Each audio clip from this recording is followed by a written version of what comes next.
La première année où j'ai rencontré ces employés, j'ai pas commencé le reportage. J'ai fait des photos pour leur profil, j'ai fait des photos comme elles le souhaitaient, et ça me permettait d'apprendre à les connaître, qu'il y ait une relation de confiance, quoi, tout simplement, enfin, les connaître. Et finalement, c'est un an après les avoir rencontrés que j'ai commencé à faire le reportage.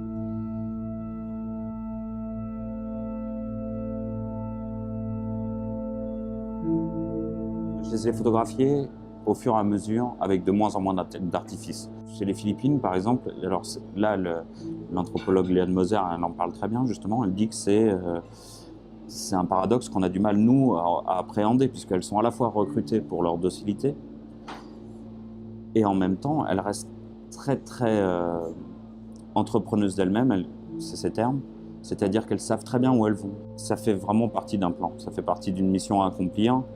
Et en fait, le fruit de ce travail-là, ce qui est important, c'est qu'il aille aux Philippines. Toutes les autorités philippines ont valorisé ça, ont fait en sorte qu'ils créent des écoles de femmes de ménage. Ils favorisent cet exil-là parce que ça rapporte 15% du produit intérieur brut aux Philippines.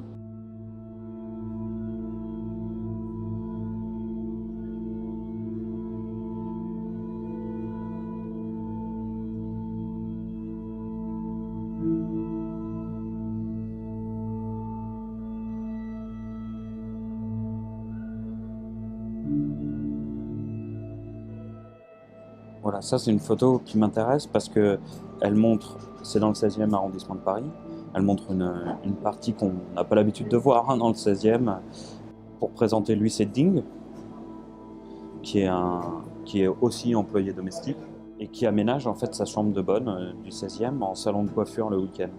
C'est vraiment comment ils s'organisent, comment ils ont leur propre coiffeur, leur propre vie complètement dans leur communauté.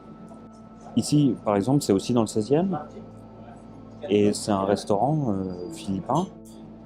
Voilà, c'est un espace de respiration dans le 16e, comme j'en ai vu beaucoup pour elles.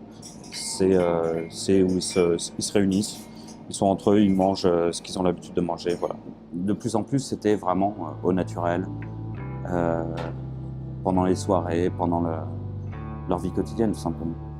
Et il y a eu quand même ce tournant-là où j'ai pu me faire embaucher moi-même comme employé dans une villa à Cannes.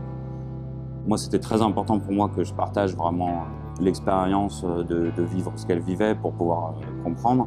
Nous, en tant qu'employés à la maison, on entendait les patrons parler de chacun des employés, les dénigrer. Elles font partie des meubles.